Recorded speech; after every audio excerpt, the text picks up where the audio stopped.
You know, of all the outcomes of this particular case, I've been following this case from the beginning, the Jeffrey Epstein case. This is probably the most anticlimactic, but it's probably the one that people kind of expected in somewhat of a weird way. Jeffrey Epstein, found dead in his cell. The New York Times was reporting that he was hung to death, or that he hung himself to death. This is not going to be long. It's kind of an update.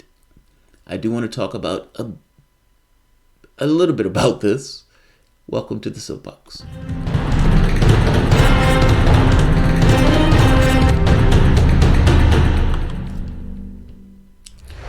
My name is Jamarl Thomas. This is the Progressive Soapbox. Guys, if you enjoy this content, you find yourself coming back to this channel often, please like, share, subscribe. You can always support through PayPal or Patreon. I apologize, I'm stopped up this morning. But my wife, who was very rushed this morning, very busy, going about her particular day, she has something to do with her chapter. She calls me back in somewhat of a rush. She says, Epstein's dead. Epstein's dead. I said, what? She says, Epstein's dead. I said, what do you mean he's dead? Yeah, he's dead. He's dead. All right, I gotta go. Wait. What do you mean? I mean, did he off himself? Look, I gotta go. I mean, this is pretty convenient. I mean, there are a lot of people out there who are probably extremely happy that I gotta go. Essentially, so I'm going to talk to you about it. A lot of stuff is weird with this case. Everything from where this guy got his money from, everything from people saying that there were connections between him and intelligence. It's a lot of stuff is strange around this. It's also the people who he knows, meaning he's popping up, not to mention his little black book has all sorts of names all throughout the politics and media space. And so I would imagine there are a lot of people out there who are happy that Epstein has breathed his last breath. Here's another weird point. The first time around, if you remember, this happened once before. They found him in his cell on the ground with marks around his neck. All right. The moment that the jail sees that, what does the jail do? Does the jail really look at this situation and say, looks like this guy tried to kill himself? All right, let's put him in a cell by himself to make sure that the situation, supposedly he was in a cell with a guy who was a cop who was burying bodies in the backyard. That was the guy he was in a cell with. Now the question becomes, at the point where it looks like Epstein tried to off himself, or that potentially somebody else tried to off Epstein, do you leave Epstein in a situation where he can do it again, or where someone else could be in a situation for them to do it again? Meaning, if the first time around you believe the guy tried to commit suicide, do you not have added extra security? Do you not have additional people monitoring the person? I mean, what are the typical procedures of a person who tried to commit suicide in prison? Under normal circumstances, they put additional monitoring on the individual to prevent that person from offing themselves. Is that not what happened here? And if that's not what happened, why is that not what happened? Is that not strange? I mean, even the New York Times brings that up. When they first said suicide, I was like, how's it suicide? I mean, he tried to commit suicide once before, right? They didn't add extra security. And New York Times asks the exact same question. Jeffrey Epstein, the financier who was long dogged by accusations of sexual abuse of girls and who was able to cultivate a stream of high-profile friends despite his lurid lifestyle, killed himself in the Manhattan jail cell, two law enforcement officials said on Saturday. Mr. Epstein hanged himself and his body was found at roughly 7:30 a.m. Saturday at Metropolitan Correction Center in Manhattan. Now, right here. Last month, a week after being denied bail on federal sex trafficking charges, Epstein was found unconscious in his jail cell in Manhattan with marks around his neck. Prison officials have been investigating whether that incident was a possible suicide attempt. All right. Yes, you're on it. A man is in your jail cell, high-profile client. Gross. Don't misunderstand me, but high profile. I want that person to stay in trial. I want that person to stay in trial for various reasons, because I want to see who else shakes out. And I want to get further into this notion of whether this intelligence stuff is accurate and real.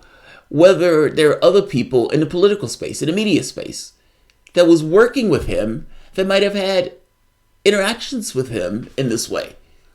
I want to know that. I think that's vital information to the public, per se.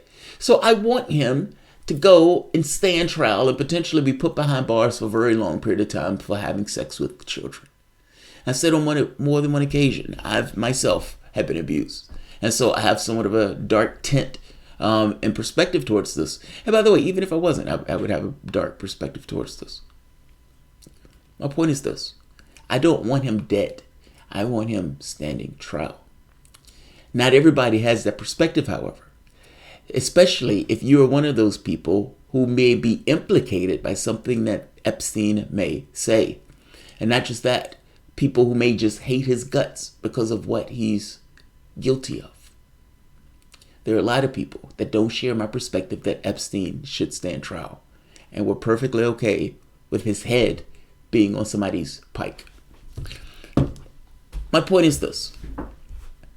If the guy tries to commit suicide the first time around, and your job is to ensure order, the law is followed, that he gets to the courtroom and the court hearing safely.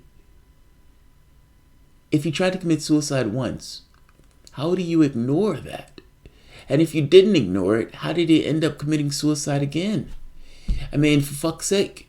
The first time around, supposedly, there was a guy, again, like I said, who's burying bodies in his backyard, who's supposedly his cellmate. And immediately when they found the guy, Epstein on the floor, he's like,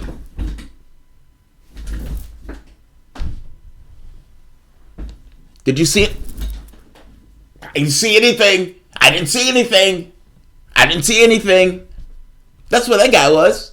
So the question becomes, fair enough, that guy ain't seen anything. He was burning bodies in his backyard. Fair enough.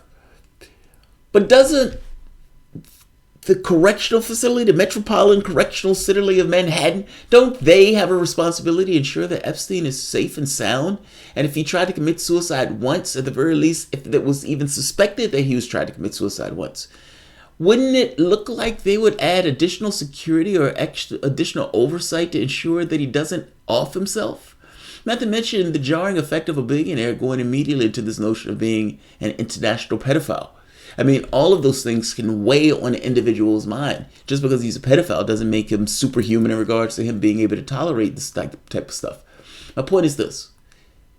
Why didn't the correctional facility add additional security to ensure that Epstein stayed alive?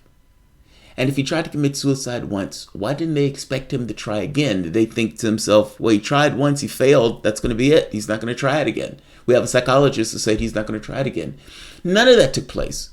There are questions that need to be asked for the correctional facility on how did this man who once tried to commit suicide ends up succeeding. That's strange. That's extremely strange. Even the New York Times thought they were strange. And the New York Times is not always on it. So I'm going to leave this here. I didn't want this video to be long. But the reason I'm doing this story is because it's extremely bizarre that he's allowed to do this. I hope you understand my point. The moment, it's one thing, look, if I try to jump off a bridge, if I'm in a hospital, and I go and I try to jump off a bridge, and let's say I land in the trash can and I survive. If I do it again, the hospital has somewhat of a responsibility here, seeing as my family is going to say, well, didn't he try it once before? It was like, yeah. You didn't think he was going to try it again? No. He tried once, he didn't work. I mean, he fell into the trash can. He didn't die. We figured that would be it. This is kind of my point. It's kind of the same thing. In this case, a man whose life literally just fell apart, cratered, and they're going to be digging into all areas of his life, including all sorts of people in the political and the media space. His life has fallen apart. He went from a billionaire to international pedophile. He tries to commit suicide. Suspected.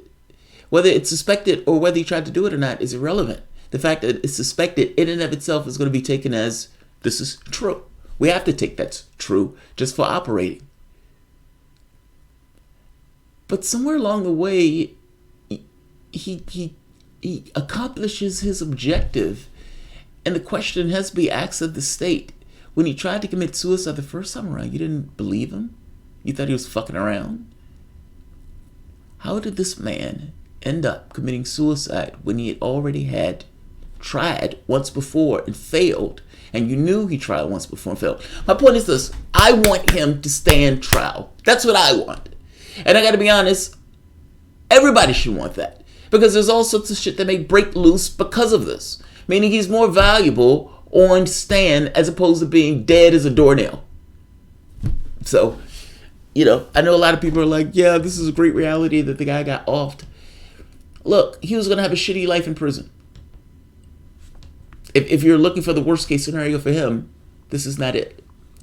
So, I'll leave this here. But look, whether it was a suicide, whether he was suicided. Right. That's kind of my point, right? My point is twofold. My point is twofold. There are a lot of people that wanted to see him dead. That is completely and entirely, unequivocally, unimpeachably true. It's true. He himself might have wanted to see himself dead. That is also true. The officers in the guard at that particular prison probably did not care all that much whether he was dead. That is probably also true. Whether they cared to see him dead or not, they have a job that goes beyond whether they personally feel like he should be dead. That is also unimpeachably true. Right now, he is dead. That's true. That's also true. That's completely also true. Unimpeachably true. I'm saying a lot of truths. Question is why? And the question is how?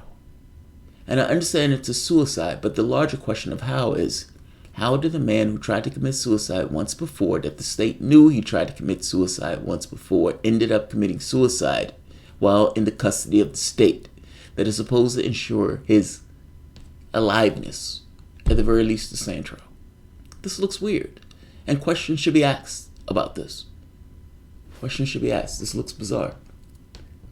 Clinton body count trending. Obama's unfollowed Hillary Clinton. Are you serious? Are you serious? Hashtag Clinton body count. Clinton body count. Alright, I'm going to end this. I just wanted to give an update. I've been following the story. The, unsavory ending. I was hoping. I want him to stand trial. I wanted him to stand trial. It's more interesting if he stands trial. It honestly is.